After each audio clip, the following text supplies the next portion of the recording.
Chidambaram, Sirkazhi, Nagapattinam whistle அடிச்சு வண்டியில ஏறுன்னு சொல்வாரே பிரபுதேவா, அந்த கதையா தாங்க ஆயிப்போச்சு. இப்ப கோட்டையிலேயே இப்ப ரொம்ப ரொம்ப ரொம்ப ரொம்ப பிஸி சபாநாயகர் ரூம் தான். மதுராந்தகம், பெருந்துறை, தாராபுரம் வரிசையா எம்எல்ஏ வந்து ராஜினாமா கடிதத்தை கொடுத்துக்கிட்டே இருக்காங்க. ஜேசிடி பிரபாகரன் கிட்ட இந்த கையில ராஜினாமா கடிதம், ஆதவ் அர்ஜுனா கிட்ட அந்த கையில உறுப்பினர் கார்டு. ஜெருகண்டின்னு இப்ப அம்பாசமுத்திரம் இசக்கி சுப்பையாவும் வந்து சேர்ந்துட்டார். குதிரை பேரம், கழுத பேரம்னு யார் வேணா என்ன வேணா சொல்லலாம். ஆனா வந்து சேர்ந்தவங்களுக்கு ஸ்ட்ராங்கான ரீசன் இருக்கு. விஜய் கூட எங்களுக்கு இரண்டாம் பட்சம் தான். திமுகவை தோற்கடிப்போம்னு சொல்லி தானே எங்களை எலெக்ஷன்ல ஓட்டு கேட்க சொன்னீங்க. ஓட்டு வாங்கி நாங்க எம்எல்ஏ ஆன பிறகு அந்த திமுகவோட போய் கூட்டு சேர்க்க பாக்குறீங்களே, இது என்ன நியாயம் அப்படின்னு தான் இவங்க எல்லாம் கேக்குறாங்க. கட்சி தாவல்ல இது வருமா, இது அரசியல் அறமா அப்படின்லாம் நியாயவான்கள் 1000 அரசியல் பேசலாம். டேவிட் கோலியாத் கதை தான் இப்ப நடக்குது. இந்த பையன் நேத்து அரசியலுக்கு வந்த ஆளுன்னு நீங்க கிண்டல் அடிச்ச விஜய் தான் இந்த சதுரங்க வேட்டையை ஆடிக்கிட்டு இருக்காரு. இன்றைய வரவு இத்தனை பேருன்னு தினம் தினம் கோட்டைக்கு வெளியில ஸ்கோர் போர்டு தான் மாட்டணும் போல. இது என்ன அநியாயம்? இத்தனை தொகுதியில இடைத்தேர்தல் நடந்தா நாடு எப்படி அந்த செலவை தாங்கும் அப்படின்ற கேள்வியும் நியாயம் தான். அதுக்கு என்ன பண்ண முடியும்? ஃபுல் மெஜாரிட்டிக்கு விஜய் 10 சீட் கம்மியா வந்த உடனே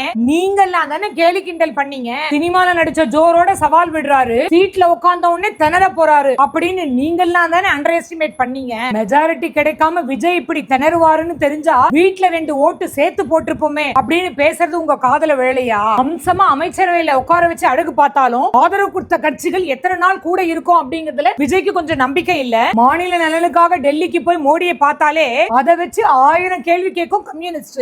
அறநிலையத்துறைக்கு ஒரு ஐயர் அமைச்சரா போட்டதுக்கு இன்னைக்கு சும்மா இருக்கிற விடுதலை சிறுத்தை நாளைக்கே நாக்கல பல்ல போட்டு ஒரு கேள்வி கேட்கலாம். நாகூர் சந்தனக்கூடு திருவிழாவுக்கு சிஎம் போனா சும்மா இருந்துட்டு செந்தில் வேலவன் கோயிலுக்கு போனா மட்டும் இதே சிறுத்தைகள் சீறிக்கிட்டு வரலாம். கைய குலுக்கி கண்ணீரோட தேங்க்ஸ் சொல்ற தமிழ்நாடு காங்கிரஸ் நாளைக்கே காவிரி பிரச்சனையில வேற ஸ்டாண்ட் எடுக்கலாம். முடுக்குன்னா கோவம் வந்து முஸ்லீம் லீகை கூட 3 அடி தள்ளி போய் நிக்கலாம். இப்படி ஓலா ஊபர் சக்கரத்தை நம்பி மட்டுமே ஊருக்கு போறதை விட இந்த கார்ல போற பயணம் தான் சுகமானதுன்னு ஏன் விஜய் முடிவெடுக்க கூடாது? சிட்டிக்க போட்டவனே ஓடி வந்து ஒட்டிக்கிட்டு இந்த கட்சிகள் எல்லாமே நாளைக்கே சண்டை வந்து பொட்டி படுக்கையை கட்டிக்கிட்டு ஓடி போயிடாதுன்றது என்ன நிச்சயம்? அடுத்த 6 மாசத்துக்குள்ள எத்தனை தொகுதிகள்ல இடைத்தேர்தல் வந்தாலும் அத்தனை தொகுதிகள்ல நாங்க தான் ஜெயிப்போம்னு அடிச்சு சொல்றாங்க விஜய் ஆட்கள். மக்கள் விஜய் மேல வச்சிருக்க வெரி குட் இமேஜ் அதுக்குள்ள எப்படியாவது கலச்சே போட்டுறணும்னு சபதமே போட்டிருக்கு எதிர்கட்சிகள். பாசியும் தூசியும் படிஞ்ச பில்டிங் தான் பழைய ஓனர்கள் தங்கிட்ட ஒப்படைச்சிருக்காங்கன்றத முதல்வர் மறந்துடக்கூடாது.